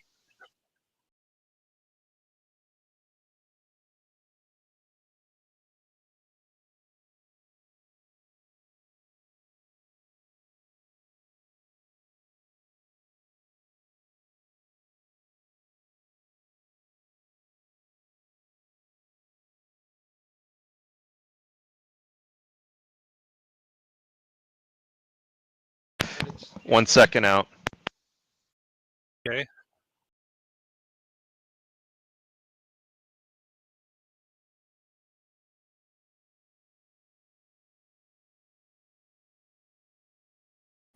One second out. Okay.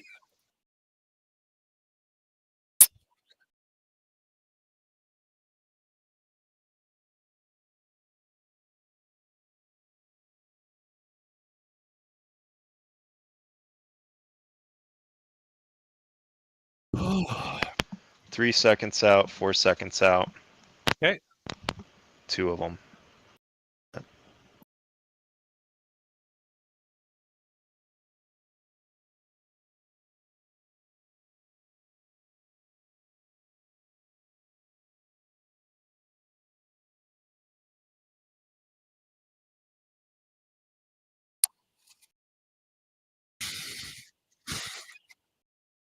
Crazy place to pass.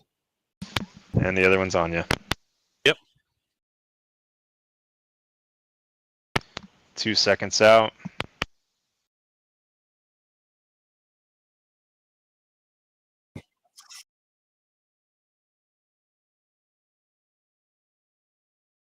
There's a little bit of aero wash from the car ahead, I think. Maybe it was just on me.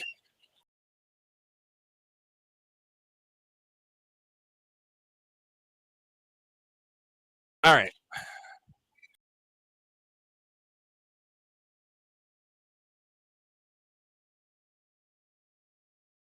We are catching this Porsche, but he looks like several laps ahead. Yeah, I was just explaining the text color to Angelo back here. That red means they're at multiple laps ahead. Mm-hmm. Yeah. I mean, if he holds me up, I'll have to make a polite move, but for the most part, I'll Do you have your convenient flashers to let him know, excuse me, sir? Yes. I will start using them if I get closer. But he's technically ahead, so I don't want to nuke his race. Yeah, we'll see. He's not that bad right now. He's doing great.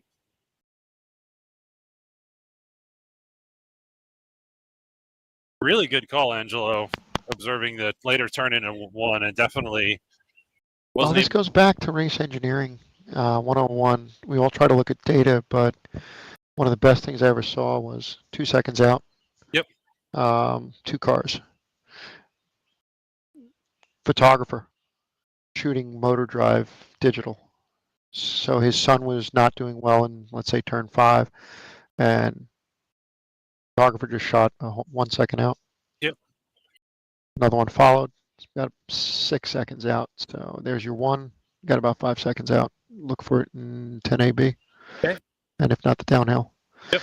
So the photographs showed the line of the fast guys. And the son was like, wow, that's where I have to be. Mm-hmm. So good stuff. I didn't know it would work in iRacing, but that's what I was just looking at. It's all the same game that we're playing. Those toys, just real life is just. You got 2 and 3 seconds out. Got it. Thank you.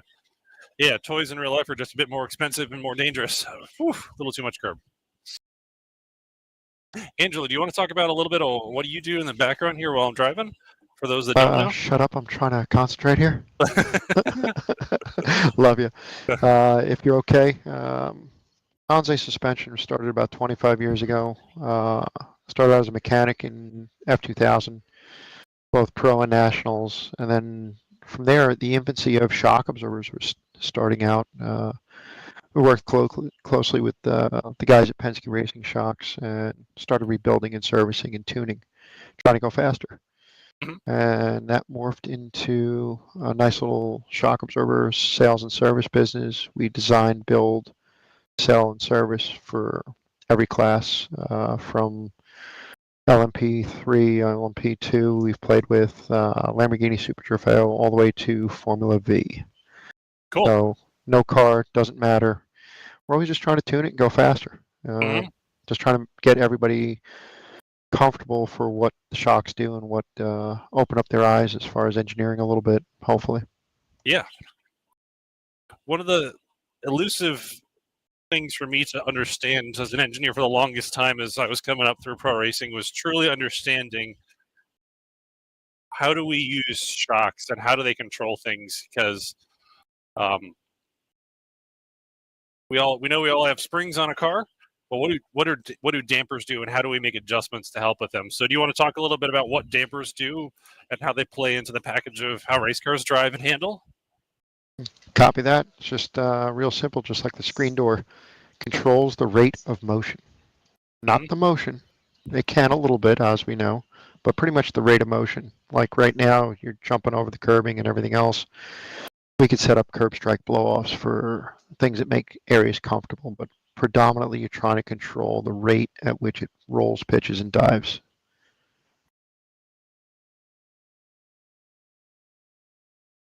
Yeah, so to expand on that a little bit, so springs essentially control, in short, how far a car will move under braking, cornering, acceleration, any of those things.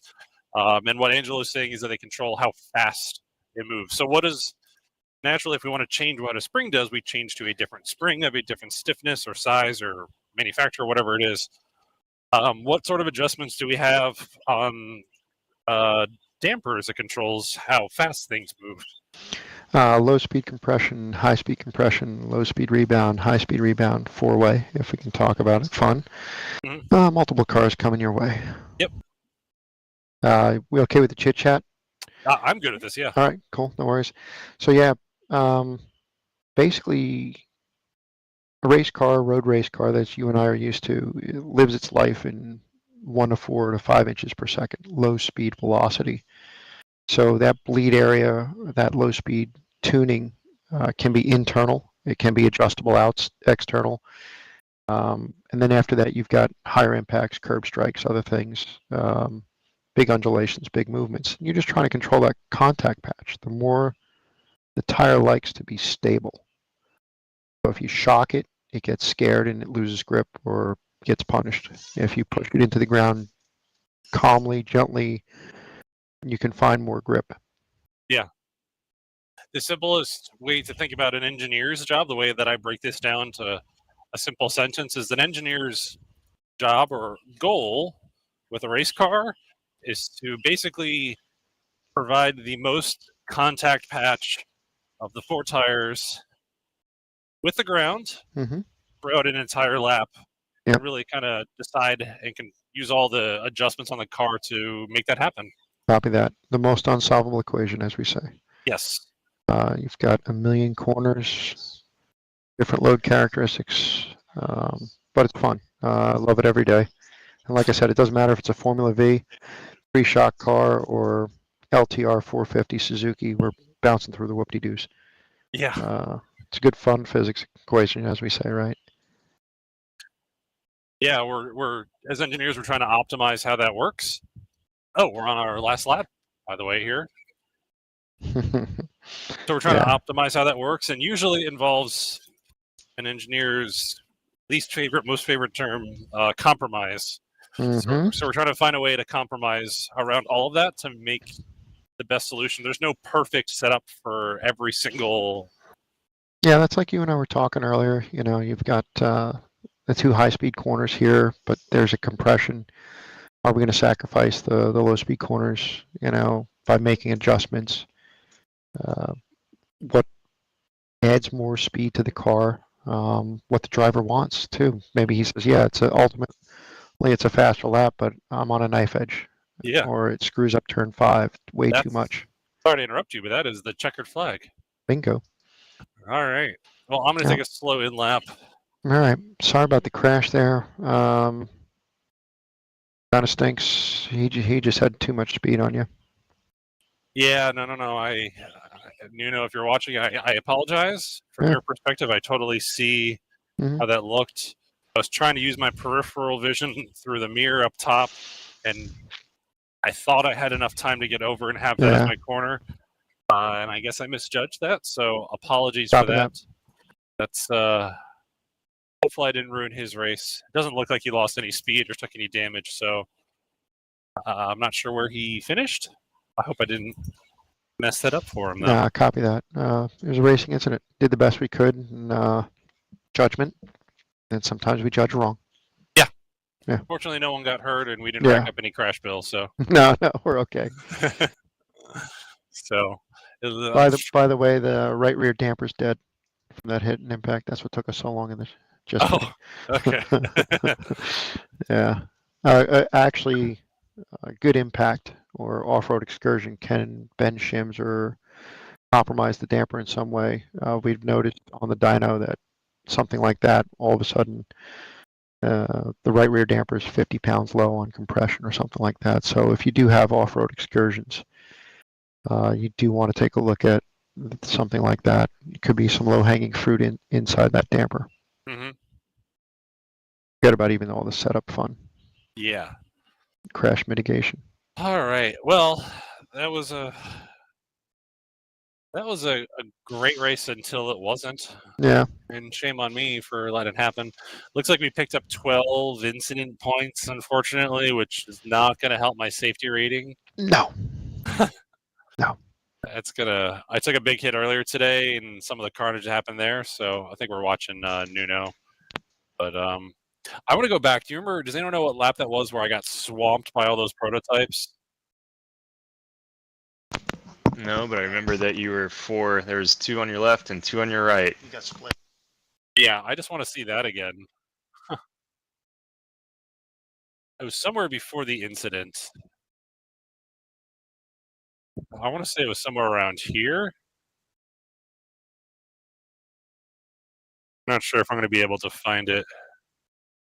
Yeah, lap 14 looks like your incident. Yeah, lap 14 into 15 is whenever you had your incident. Yeah. 9:25 second. Big lift there. Yeah, lap 9, Angelo, great eyes. You had a 6-second delta between your lap 8 and 9. Okay, So- let's see. It's pretty juicy in there.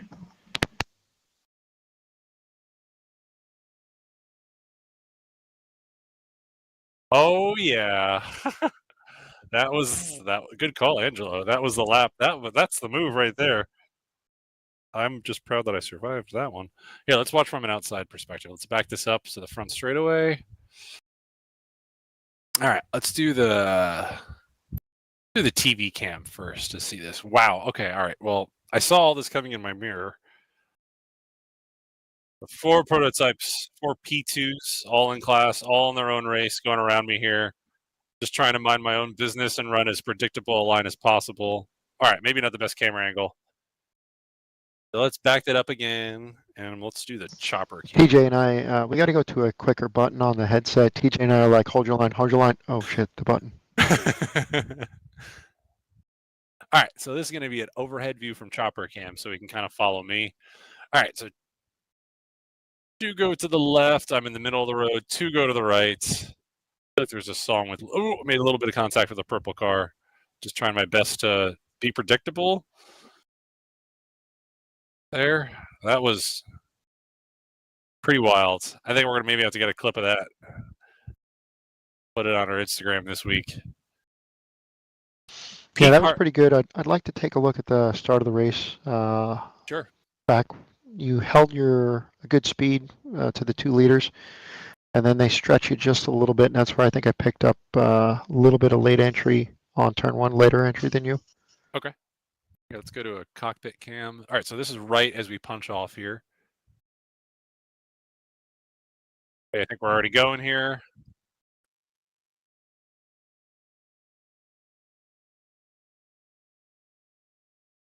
Trying to just play it safe. Trying to manage cold tires a little bit here. These Porsches just, I mean, this is the name of the game, racing Porsches in real life, is that they have such good power down all the time and rear stability. I picked up a big push trying to ask too much of the fronts. That could be the early. Yeah. The other thing was down the hill. I know it was only the start of the race, but it looked like they had a little bit different line coming on down the hill on the start. Oh, on the first lap there? Yeah, let me back that up. All right, so let's rewind. Rewind. All right, so You can watch them dig the ass end in. yeah. All right, so coming out of 10B. End of the curbing, digs in pretty nice. Yeah. A little bit different line, just little subtleties here and there. Yeah. It's literally like 2 feet difference, but it's looks like he's got some more speed on it. Yeah. Let's watch the first couple of laps here. Go ahead, copy that. Yeah. I took too much curb there. It was hard to visualize with the cars in front, but still shame on me. Oh yeah. Remember that. Copy that. I use a lot of curb at 5, but it looks like He the didn't. Porsches are Yeah, staying off. so that's what I'm looking at. That first lap, he did not touch the inside of that curb. Kept it Yeah. smooth, clean. Doesn't upset the car as much. Yeah. Same here. He was smooth, clean. Didn't touch the inside curbing. Yeah, they stay Same off. here. No inside curbing. You ever run Indy road course?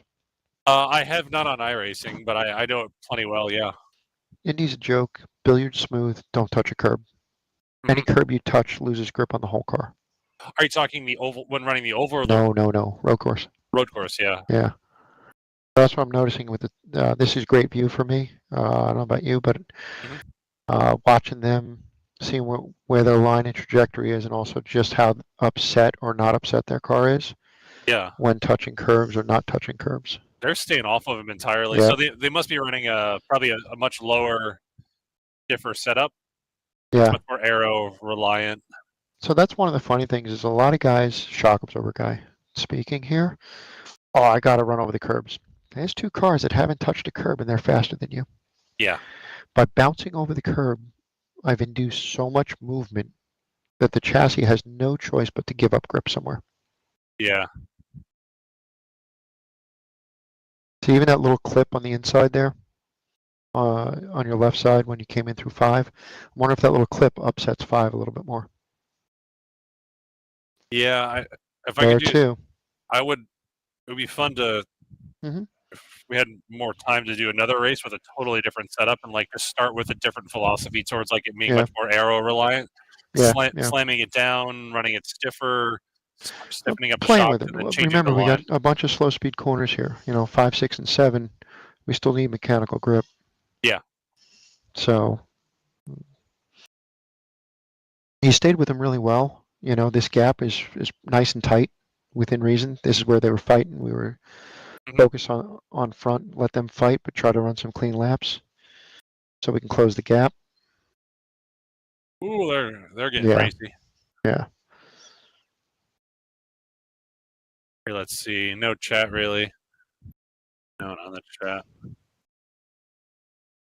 So now after they fought a little bit, let's see if they settle in. Well, they still want to beat each other up. Yeah. It's a tough one. When you're in the heat of the moment, beating up on each other, it's tough to run the clean lap, You've got a great view. You're able to run clean laps and keep them in your sights. Yeah. Except for there. Yeah. Well, so the way this is set up, they're only 4-way. We don't have a high-speed blow-off, which I would have totally opened up a little bit to help with the curbs a little bit. Yeah. But I think I opened up some of the high-speed compression all around to use more of the curb. Yeah, so one of the funny things about Sebring, our local track, is it's actually the opposite. You got to stiffen up the high speed because the impacts are so big that it blows through the damper. Ah, okay. Just saying. Yeah, that's However, you got to counter it with a little bit of softer low speed. Mm-hmm. You got to go through low speed to get to high speed. Yeah, and again, Sebring, being fun, you've a lot of impacts. Every concrete patch is an impact. So everybody goes softer in so many ways, but it's a high velocity impact on the damper. So you want to play with your high speed compression, usually stiffer to try and catch all the energy of the tire. Very cool. Well, so we don't run too long here. Let's yeah, go ahead. let's wrap this up here. So let's thank you for the insight, Angela. We gotta Yeah, no worries. maybe do one of these spin-off streams where we just sit down and just do a test session and just work through building a setup. We got to find a time to do that. So let's look at the race results for here. How this affected my safety rating. Not that bad actually with safety rating. Only 0.14 of a hit, but I was already pretty low from earlier today. So I'm in the low 2s, where I was in the low 3s last week. So not where I want to be. We took a little bit of a safety at iRating hit as well, down 31 points. So I'm just below 21 even. All right. Well, live and learn. A little bit of a lesson there into turn 3. Judge a little bit better. Change my cadence of things. We finished. Let's look at just the GT3 class. All right. We lost 6 laps from the leaders, and the next closest car was 3 laps ahead. So I had no shot at anything happening there. And we still finished 12th out of 18, which is, not so bad. I'll take that. It looks like a bunch of the guys had probably crashed out later or earlier in the race from us. So, all right. Well, not our. This is probably our worst finish on the stream so far, but stuff happens, so it's all good. This is kind of the way iRacing works, and I accept responsibility for what happened. I apologies again to Nuno for misjudging that situation. I thought I was good, but maybe I could have looked a little bit more in the mirror. But trying to juggle a whole bunch of balls here, so stuff happens like that sometimes. So, anyways, all right, let's wrap things up. Firstly, I want to thank all of our partners as always. Decipher Technologies supports us with all sorts of IT, cybersecurity, and all sorts of tech stuff here, making the club really cool. We're going to get some cell extension networks, a DOS system from them, so we'll basically amplify our cell signal in the building. They're going to help us redo all of our networking stuff and then provide us some really cool tech support with all that. So that's going to be really big moving forward here. Big thanks to Rocky's Ultimate Garage. They do all sorts of tints, wheels, wraps, detailing, you name it. They're the best here in Palm Beach County. If you've got a nice high-end car and you want to modify it, trick it out a little bit, they are the guys to absolutely bring it to off of Palm Beach Lakes here in West Palm Beach. Shout out to Southway Capital, our business partners in managing and developing our business here. Captain's Chair Coaching provides a lot of executive business coaching for me.